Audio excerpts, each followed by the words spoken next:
A very good afternoon to the legend. We have to say legend because he insists on it in his contract. It says here, to the legendary Conservative commentator from his pile, Benedict Spence. Good afternoon, sir.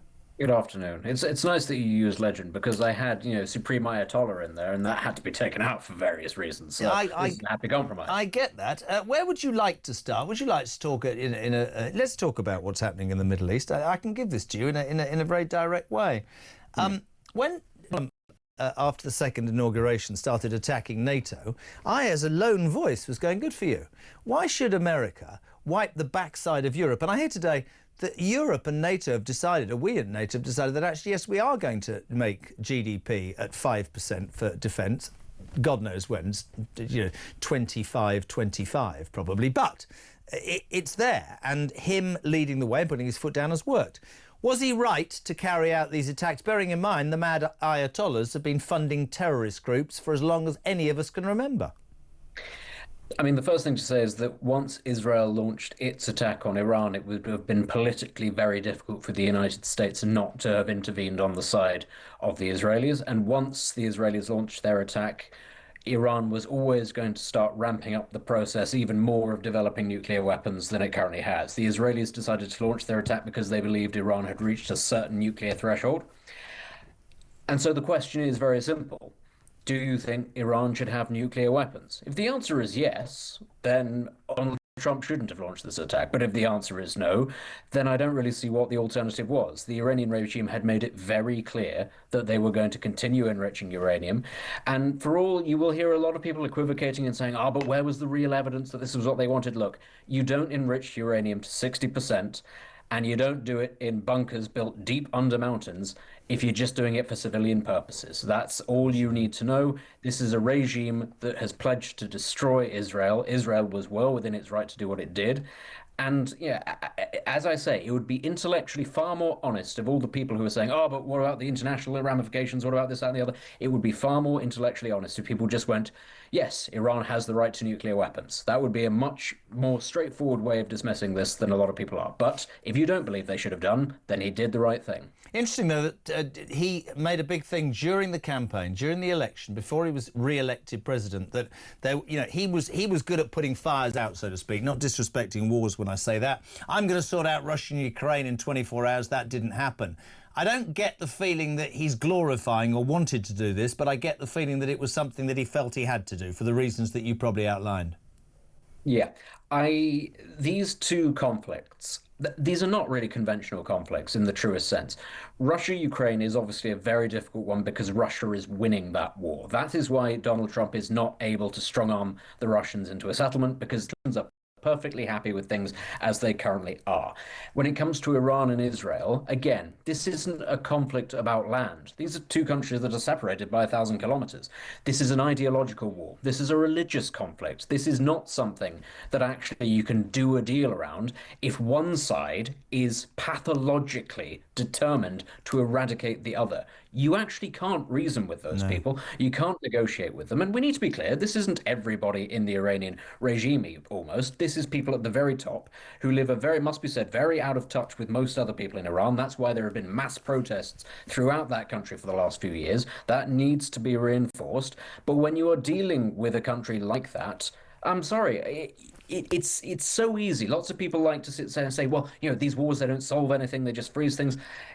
You go back to the example of the Second World War. Nobody in any moral situation could sit and look at the Nazis and go, yeah, we should have done a peace deal with them. We shouldn't have fought them all the way to Berlin. Well, Chamberlain did, to be fair, Chamberlain did try to do a peace deal with him. It just went wrong because he didn't realise what the bloke was up to. But no, I'm with you, and I, let's add into the. It was a disgraceful betrayal. Absolutely. Let's add into the equation the fact that not only have they declared war on Israel, but the impact that they've had on so many people's lives through backings of terrorist organisations, whether that's aimed towards Israel, but other countries have been dragged in. And everybody seems to think this is, I don't know, but lots of people writing and texting here saying that they agree with Trump and they wish that we had somebody with the cojones that size in the United Kingdom.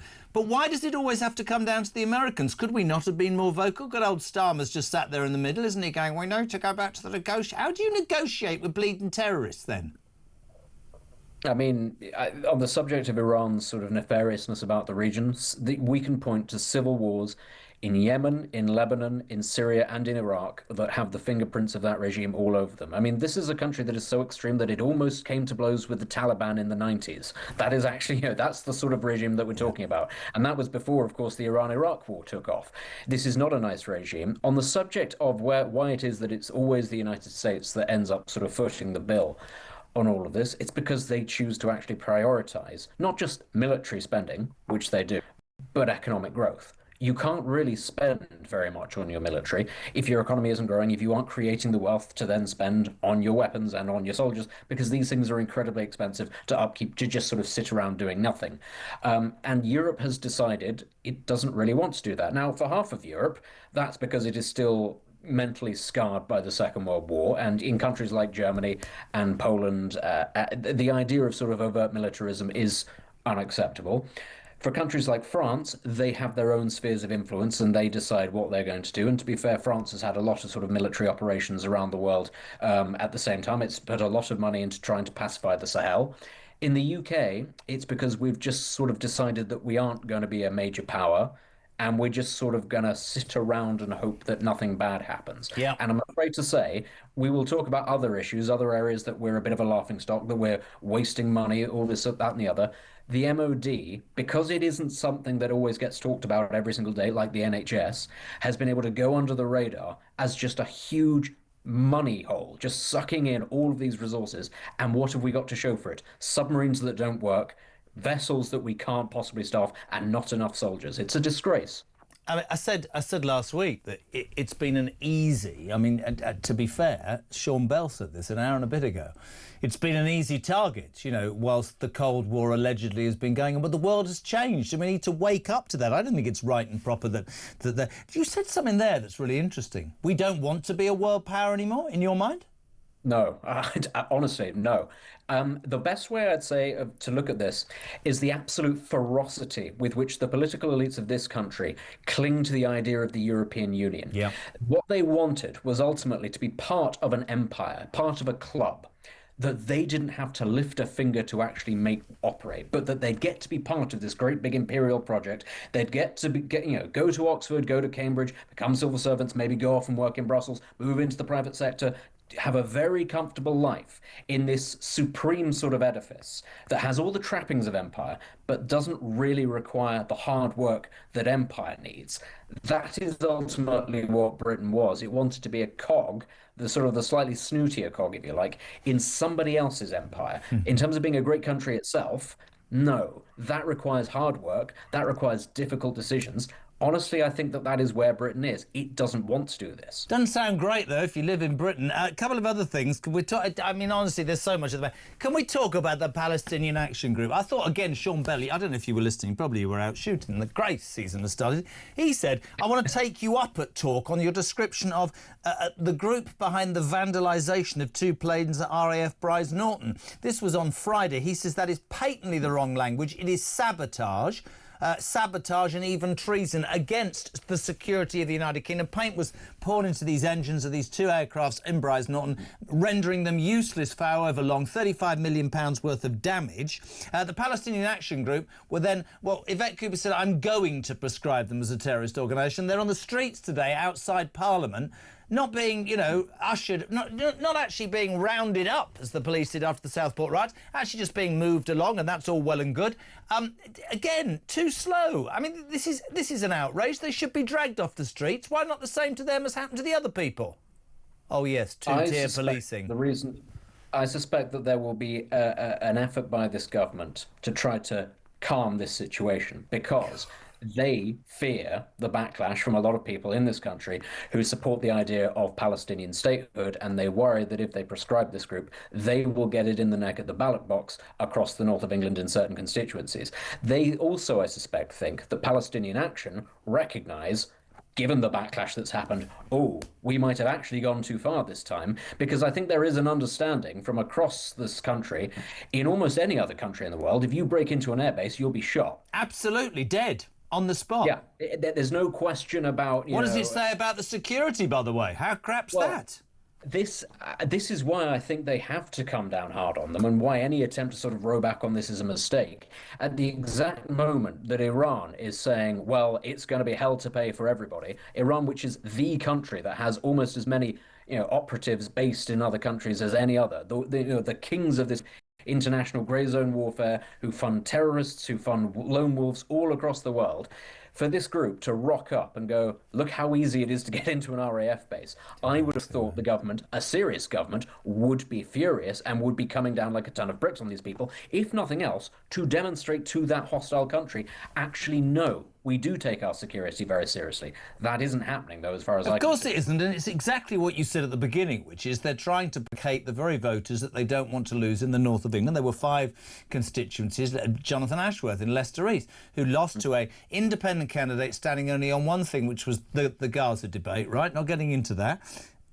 I just find it, and it brings me on to the next subject, because I spent all last week ranting about this. If we're basing our justice, but our Prime Minister is a human rights lawyer, we're basing our justice on not wanting to upset people and in completely ignoring the vibe of what people are thinking. We had it last week with the grooming, the rape gangs, and there's an awful bloody story this morning in The Sun. I just want your take on this. Rochdale grooming gang ringleader Kari Abdul Rauf, right? This is the one who in 2012 was convicted along with 8 others for raping and trafficking vulnerable white girls across northern England. He gets out, he's supposed to be deported to Pakistan. That was 10 years ago, but he destroyed his passport, said he was stateless, and The Sun reports today that he's out there holding parties in streets not far from his victims and his victims' family. Benedict, I don't want to go over the top. We're a bloody laughing stock, man. He should be ripped off the streets and put on a plane and taken out of this country. What is wrong with us? Yeah, not a single one of these people should be free to roam the country. Not a single one. And I'm sorry, if it's going to then be the case that some international court turns around and says this is a disgraceful, you just go tough. I'm sorry. But hold on a second, it's got bugger all to do with you, international court. Why do we kowtow? This is a question. Now you're going to give me a detailed answer, but why is it we go against common sense and we kowtow to lawyers who cost us money to invoke or use ridiculous rules in foreign courts to get people who we know have broken the law off? Why don't we just round them up and deport them? Same reason, as I said, we wanted to be members, not we, but certain people in this country wanted to be members of the European Union. We want to be part of the large club that makes rules for you so you don't have to make the difficult decisions yourselves. That's the key thing about all of this, is this idea that very clever people who know better for everybody are creating a wonderful world in which everything works perfectly well and it's sort of decided for you from on high. And that gives a framework for certain people like that to work with. It means that they never have to actually do any hard work. Or make a decision. And that we were talking about that earlier about politics, bringing him back in for a reason. Donald Trump, loving him or loathe him, says, I'm going to do this, and he does it, irrespective of the consequences. We don't have that here. You heard Starmer earlier, we're going to have a thing. He should absolutely know he should be in the face, verbally, I think, of Iran, but he doesn't do that, does he? He doesn't do that because he's concerned. Well, there's also the reason that Starmer doesn't want to get in the face of Iran is because Britain's military has been so degraded that, if I'm being honest, I don't think we have any business getting involved physically in this war. Imagine listening to that. Then why is it, if that's the case, this is what really does my nut, right? If that's the case, and I think we all believe everything you've just said, why are we so attractive as a country for people to come to then? Why? Why are we so attractive? We can't control our borders. We allow rapists and paedophiles to walk the streets. There's knife crime everywhere. People can't afford... Why are we so attractive? Well, there's half your reason, because if you break the law, you won't be deported. I mean, that's straight off the bat. If you're somebody who doesn't want to live in a high-trust society, if you're somebody who is a little bit shady by nature, or if you're somebody who's prepared to work for not very much money, if you're somebody who quite likes the idea of free healthcare and, easy access to every service because other people are paying for it, that's ultimately why people want to come. They look at the sort of the slight, the breakdown of the dysfunctioning state, and they look at their own countries and they go, well, it's not too different, really. Actually, if anything, it's slightly better because people have already paid for the infrastructure to be built in the first place. I'd rather go there where I know I'm going to be taken care of because their silly laws say that they have to do this sort of thing. These people, they don't think in terms of they don't think civilizationally. They don't think sort of 40, 50 years down the line, who is this going to impact? They think about themselves in the here and now. How is this going to benefit me? And of course, in the next 2, 3, 4 years, This is a system that absolutely benefits those people. And here we are, the suckers, going, well, we can't be beastly. We have to be nice. And this is what Why? the international law says. Why do we have to be nice? Because we're still apologising for the past, or because being English is being nice? England's skint, broke, can't afford its interest rates. Again, though, the whole apologising for the past thing. I mean, if you're sort of a working class English person, or a Scot, or a Welsh person, or an Irish person, why is it actually that the activities of the British East India Company somehow mean that you are complicit and you have to pay through the nose today? I'm not disagreeing with you, but what I don't understand is why we have politicians who cannot put the United Kingdom first. They put illegal migrants first, they put criminals first, they put foreign aid first, they put everything before. Oh, the father-in-law's on every afternoon, Rob. He gets more and more mad. It's a joke. Why weren't they shot for breaking into the Air Force Base? Completely with you, Rob. In any other foreign country, those perpetrators shot dead. It doesn't happen here because we haven't got any guns, we haven't got any soldiers, we haven't got any metal for the gates, the planes didn't work anyway. It's crap. It is true though, mate. Somebody said to me on Wednesday last week, we are in danger of becoming a laughingstock, Benedict Spence. I think we already are, actually. I think most countries, I think it's slightly worse than that. I think a lot of countries simply don't care. I think a lot of other major powers look at us and they just go, who's listening to these people? Really? You know, for all Keir Starmer or David Lammy can come out and saying there must be a ceasefire about this war and about that war and this must happen. Let's be clear here. Xi Jinping didn't even know who Keir Starmer was when he met him. That's ultimately what this is. This is a situation where you've got Vladimir Putin having a good old chuckle going, oh, what have they said I have to do this time? Donald Trump doesn't share information with the British government because they can't be trusted. The Israelis don't trust us. None of these countries take us particularly seriously. That's the situation we've got ourselves into. That's it. I'm moving. I've had it. I'm going. I'm leaving. I can't do anymore. What is the point of it? I'm not trying to be difficult, but, you know, all the people who care about this country are really deflated. And why can't a politician, or maybe Farage is, and I don't know, why can't politicians understand, in your mind, Benedict Spence, the depth of the frustration and the anger the British people are feeling right now? I think, as I say, because incredibly hard work to change this. I mean, the way that the system is based now, you need, as much as anything, to understand that you'll be going up against an entire system that is arrayed to stop you from changing anything. And it's not just the legal system, it's the civil service, and that's at all levels, national and local level as well. That will require, a political party to win an election with a huge majority that actually wants to change that. So that's not the Labour Party, let's be very clear, or the Conservatives. No. And you need that vision, and you need the wherewithal, and you frankly need the courage to say to the public, look, it could get worse before it gets better, but here is our actual plan, rather than doing what Labour did, which is go, it will get worse before it gets better, but by the way, we're now going to be giving £10 billion to Mauritius, and we're not going to be stopping the boats, and we're not actually going to change. Hold on a minute. Don't poo-poo Starmer's deal about the Chagos Islands. We did hear the announcement last week, and I hadn't spoken to you at the time, where because we gave them the Chagos Islands and £16 billion, not only have the Mauritian government cleared their national debt, but no Mauritian will pay income tax for 12 months. Try telling that to British... Honest to God. And I'm going to finish with a story that this is deliberately for the father-in-law. Pin back your lugholes, Rob. A simple nursery rhyme is making waves. Do you know this story, Benedict? No. Not for nostalgia, because a puppet production of Hickory Dickory Dock at Islington's Little Angel Theatre, there's a surprise, Islington, the capital of wokeness, is now carrying a trigger warning because when the cat chases the mouse, it could cause distress and anxiety to toddlers. So let me get this right about the Little Angel Theatre in Islington.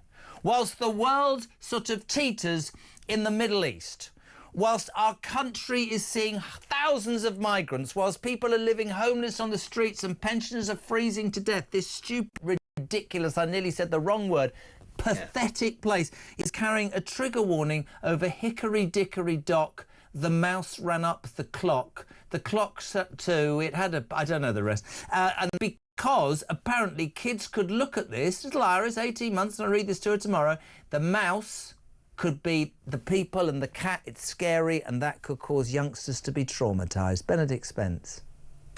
Well, all I can say is I hope she never has to watch a single Disney film because she will clearly be traumatized. Don't let her watch Bambi or any of those other ones. Don't let her ever read a German fairy tale, which, you know, let's be clear, There is not a good outcome in all of them, any of them at all. Honestly, in this country, the only thing that should have a trigger warning is the fact that none of our triggers actually do anything. That's basically the only one that I can think of. Apart from that, all of this, absolute nonsense, a load of rubbish, but we're still going along with it, aren't we? Have It's still happening. have you got a cat there? Have you got a cat there? Well, that one. You've got a cat over your left shoulder. The mouse killer. Is it a real? It is. He's got. You horrible man. We should have done a trigger warning. If anybody's watching on YouTube and you feel traumatised by Benedict Spence's cat in the background, if you're what a load of old. But honestly, I can't be doing with it. But you're a legend. Well, you're pretty nice. You look like I want you to be sitting there stroking the cat, a bit like Blofeld in the Bond movies. You're a legend. Thank you for ringing, mate. Coming on. I really appreciate it. Thank you so much indeed. 5:25. Benedict Spence.